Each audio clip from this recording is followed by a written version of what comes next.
आमचा हा special report पाहून तुम्हाला कदाचित धक्का बसेल, चिंताही वाटेल। कारण महाराष्ट्र सरकारच्या शोध मोहिमेत महाराष्ट्रात आलेले 107 पाकिस्तानी नागरिक बेपत्ता झाल्याची बाब समोर आली आहे। या नागरिकांचा ना पोलिसांना संस्थांना कुठल्याही ठावठिकाणा लागत नाहीये। बहलगाम हल्ल्यानंतर पाकिस्तानी नागरिकांना 48 तासात देश सोडण्याचे आदेश सरकारने दिले होते। त्यासाठी त्यांचा शोध घेऊन त्यांची रवानगी करण्यात येते।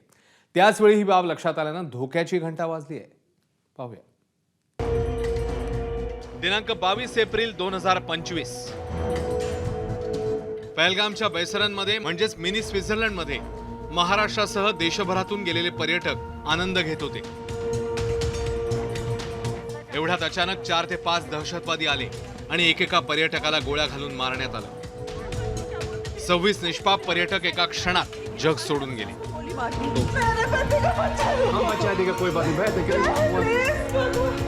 या दहशतवादी हल्ल्यानंतर भारत सरकारने एक कडक पावलं टाकत देशातले पाकिस्तानी हाकलून द्यायचा निर्णय घेतलाय आणि सर्व राज्य सरकारांना बोलवून पाकिस्तान्यांचा शोध घ्यायला सांगितलाय। महाराष्ट्र सरकारनेही मग प्रत्येक शहर आणि जिल्हाधिकाऱ्यांना कामाला लावून महाराष्ट्रात आलेल्या पाकिस्तानी नागरिकांची आकडेवारी गोळा केली।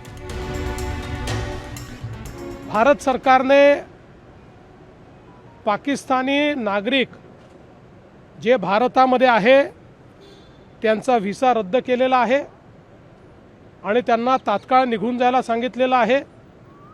या संदर्भात असे कोण नागरिक महाराष्ट्रामध्ये आहेत याची यादी तयार झालेली आहे। आम्ही मॉनिटरिंग करतोय, सगळ्या पोलीस स्टेशन्सला देखील सांगितलेलं आहे। तात्काळ वेळेमध्ये त्यांनी देश सोडून गेलं पाहिजे या दृष्टीनं पूर्ण मॉनिटरिंग केलं जाईल आणि जर कोणी त्याच्यात दिरंगाई केली तर त्याच्यावर कायदेशीर कारवाई केली जाईल।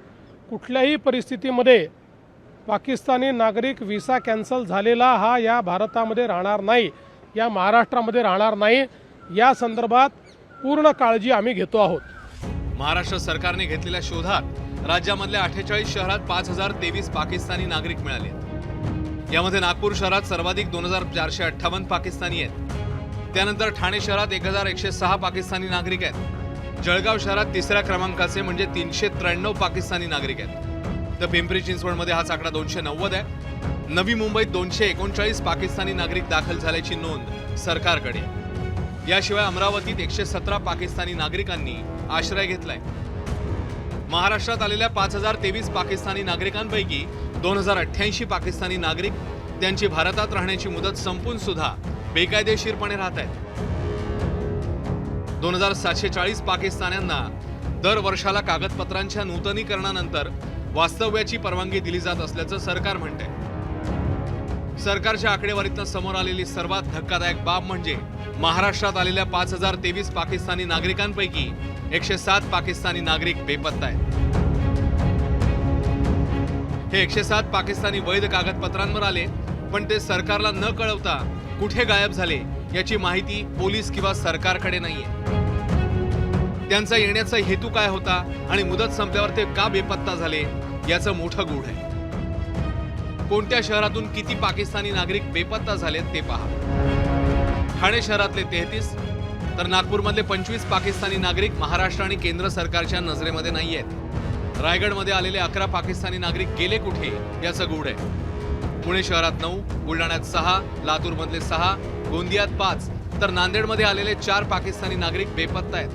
नाशिक जिल्ह्यातले 3, नवी मुंबईतले 2, अकोल्यातले 2 आणि रत्नागिरीमध्ये आलेला 1 पाकिस्तानी नागरिक बेपत्ता आहे। महाराष्ट्रातील 5023 पाकिस्तानी नागरिकांपैकी जवळपास 4 ते 4,500 हे दीर्घ मुदतीच्या विजावर आले। त्यांना भारत सोडण्यास सांगण्यात आलेलं नाहीये, पण जे लघु मुदतीच्या विजावर आले आहेत अशा जवळपास 1000 जणांना 2 दिवसात भारत सोडण्यास सांगण्यात आले। वैद्यकीय उपचारांसाठी आले आहेत ते पाकिस्तानी नागरिकांना 4 दिवसांची मुदत देण्यात आली आहे। मंदार गोंजारी, एबीपी माझा, पुणे। एबीपी माझा, उघडा डोळे बघा नीट।